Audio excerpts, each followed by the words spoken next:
Before it was devastated by the tsunami, the province of Aceh had seen a different, slower kind of devastation. A 28-year-long civil war which had left an estimated 14,000 dead. More than a week of negotiating with the GAM brought me to this bleak landscape, where the only people we saw were body collectors or scavengers. No aid workers come to this rebel area, it's simply too dangerous. I journeyed on into the hills. If this came off, I'd be the first journalist to meet with the separatists since martial law was introduced in 2003. I met up with GAM fighters. They led me a short distance through the jungle, where branded as terrorists and living as fugitives they hide away. Meeting with the rebels is strictly illegal.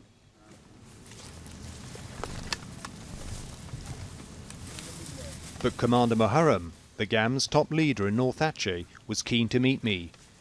He'd trekked for 14 hours through the night.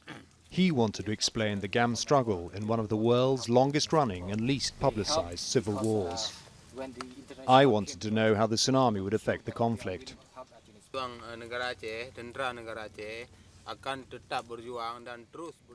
The national struggle in Aceh is, and will continue to be, to achieve our dream, and that is absolute independence from Indonesia.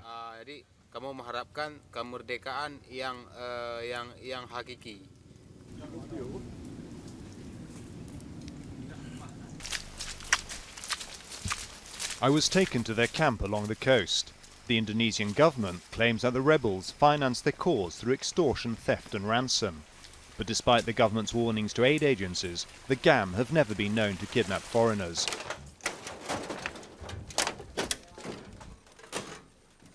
We passed through flattened villages where the rebels' families had lived. They'd been among the tens of thousands who'd perished in Aceh on Boxing Day. The commander told me the tsunami killed none of his men because they'd been in the safety of the hills. As a force, the GAM may be undiminished by the disaster, but without the villagers, they'd lost their main source of supplies.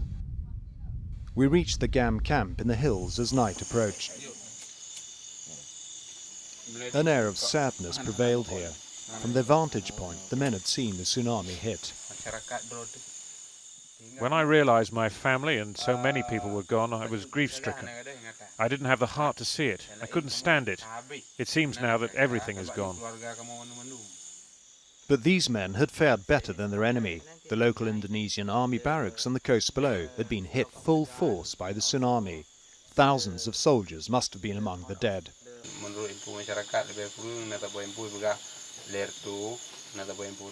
The units which were at Linki and other places nearby, including a mobile brigade, were gone, and also an entire battalion. This is from the information I have been given by locals.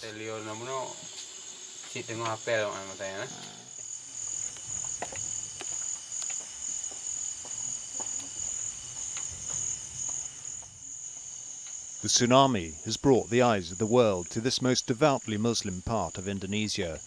The GAM know it could be a turning point in the war.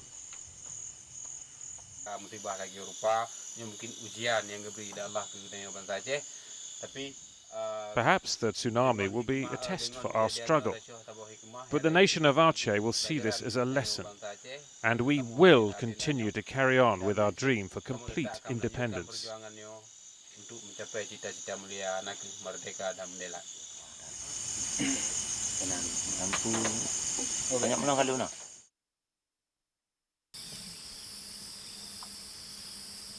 At dawn, this guerrilla camp seemed almost idyllic and a world away from the violently scarred landscape below. In a place also scarred by violent conflict, the government, the UN and the rebels have all now promised to push for an end to decades of bloodshed.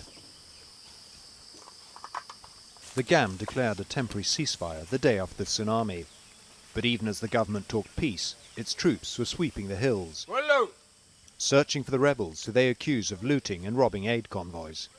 So Aceh remains in a high state of tension. The commander's nervousness had soon become evident.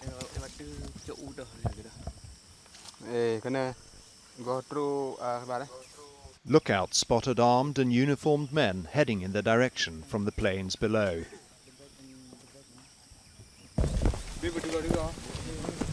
The fighters rallied to investigate. The commander had told me that his strategy for the past 2 years had simply been to avoid contact with the Indonesian army. Now that strategy was abandoned as he headed to intercept the intruders, ordering his men to approach the enemy in a pincer movement.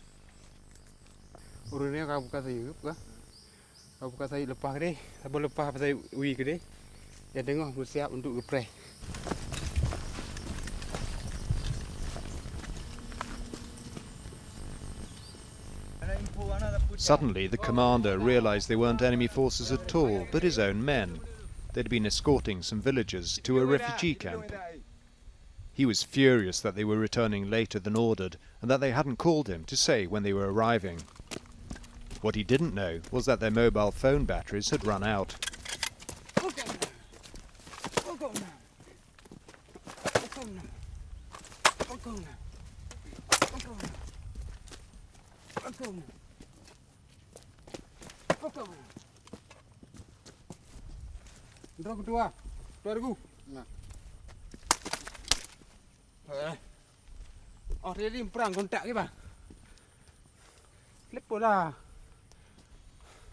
Commander Muharram said he'd let the men off lightly because of my presence.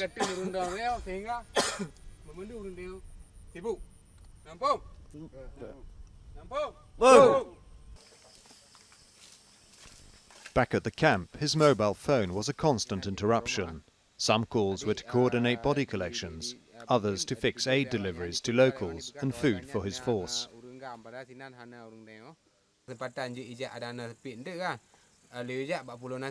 If you have time, please send 40 packets of rice. I have to go. My mobile phone battery is dying.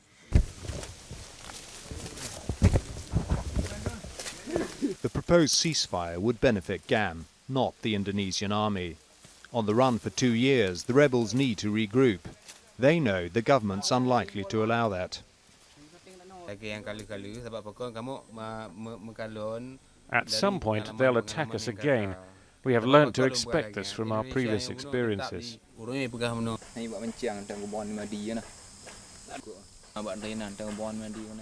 In the face of this lack of trust, the men were readying themselves for battle. It may be peace, or it may be war, but we will still mobilize our forces to face the possibility of a bigger war. We are hoping this will be the last war for Aceh. Hopefully, as a result of the tsunami tragedy, the international community will help the Achenese people get absolute independence. These soldiers might be hunted and grief-stricken by the losses, but they appear to be unbroken in spirit. The men I was with, although few in number, were well armed and organized. They're ruthless in their dedication to the cause, an independence that Jakarta is unlikely to allow. And that bodes badly for the people of Aceh, who have already suffered so much.